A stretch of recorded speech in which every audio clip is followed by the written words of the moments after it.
Hi, I'm Rachel White with the Horizon League here with Mehryn Kraker, a former Green Bay women's basketball student athlete who is now an assistant coach with the Phoenix. So we're just going to chat with Mehryn today and get an update on what she's been up to since her athletic career wrapped up. So first question for you, what role would you say that basketball and being a student athlete played in your development as a leader outside of athletics? Well, I think sports in general just kind of prepares you for, I guess, what you can say the real world. You know, you learn how to work on a team. You learn how to maybe accept a role that you're not fond of or, might not be the one you envision yourself being in. You become more of a servant leader as a result of that. And I just think it puts you in positions that you might be uncomfortable.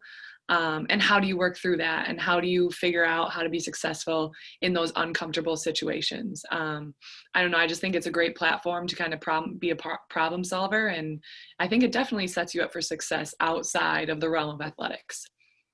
Definitely. And you were able to win the Cecil N Coleman Medal of Honor at the end of your career from the Horizon League. And it goes to someone that's really a very well-rounded student athlete, has found success in different areas. So what did it mean to you to be able to win that award? I mean, it's an incredibly prestigious award. I felt extremely honored, but I think that's a reflection of our team, our university and community as a whole.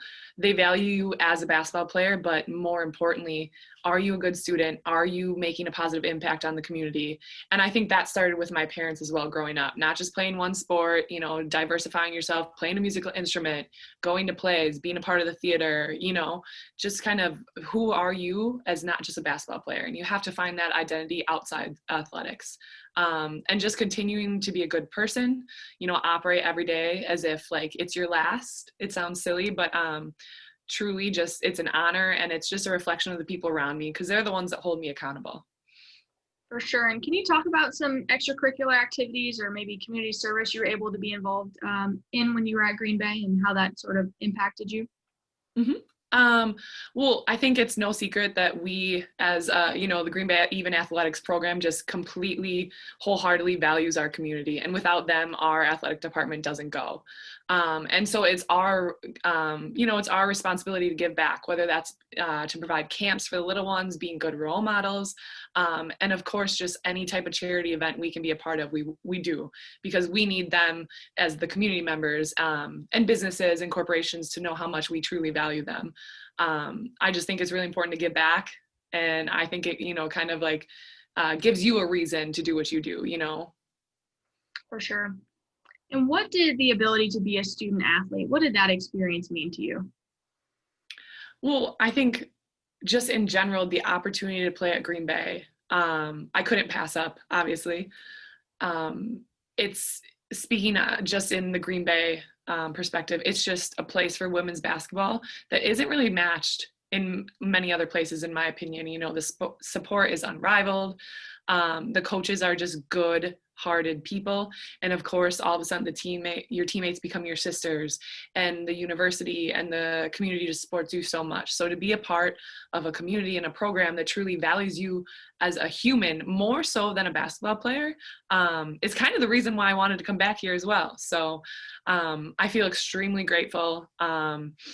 And yeah, Green Bay is like no other place. And I think like me even accepting this assistant job kind of like reaffirms that. And, I stand behind those statements.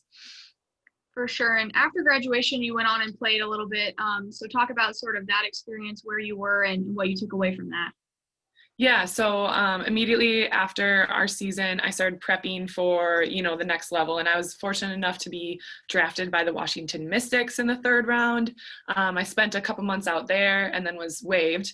But that kind of set me up for, overseas. I spent 3 years playing in the Spanish League, First Division.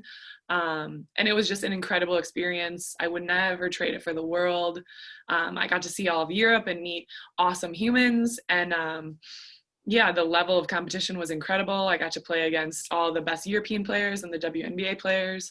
And yeah, if anyone has the ability to play overseas or at least travel, I would highly suggest it. Kind of opens up your perspective on things and realizes we're pretty sheltered here. But yeah, it was an incredible experience, and I didn't think it would be ending so soon, but I'm not mad that it did. For sure. Now let's talk about that a little bit. Why did you decide to make the move into coaching now?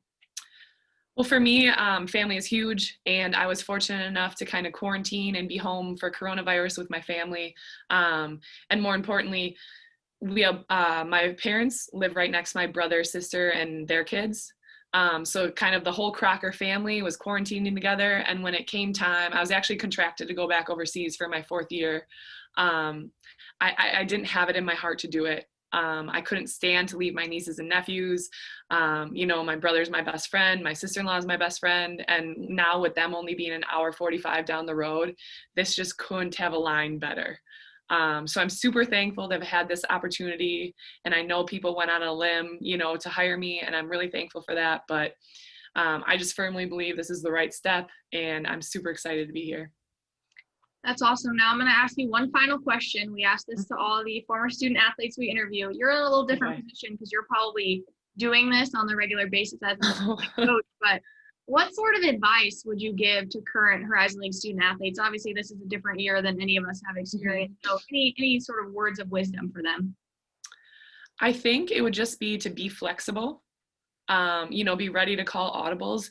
But my biggest thing would be to not be afraid to ask for help, especially right now when, your mind might be going, in places you might don't want it to, if, nutrition wise, if athletic wise, it's kind of not panning out. There's a lot of just question marks everywhere. So, to keep mobile, to keep, just to make sure that you're flexible, being able to make adjustments, but to ask for help. And I think that's the biggest thing, especially with us female student athletes, is sometimes we don't like asking for help because we're independent, we're strong, and sometimes we don't think we need it. And I think the biggest thing is to ask for the help that you need and to not be ashamed to do it and to own it. Because I think right now, especially mentally, that it's huge right now. Mental health is huge, and I would highly suggest to take care of yourself. And that's the biggest thing I would say. Perfect. Well, thank you so much, Mehryn, for joining us for today's interview sponsored by Geico. It's great to hear, and we look forward to having you back here in the Horizon League at Green Bay. Thank you. Thank you so much for having me. I'm excited to be back.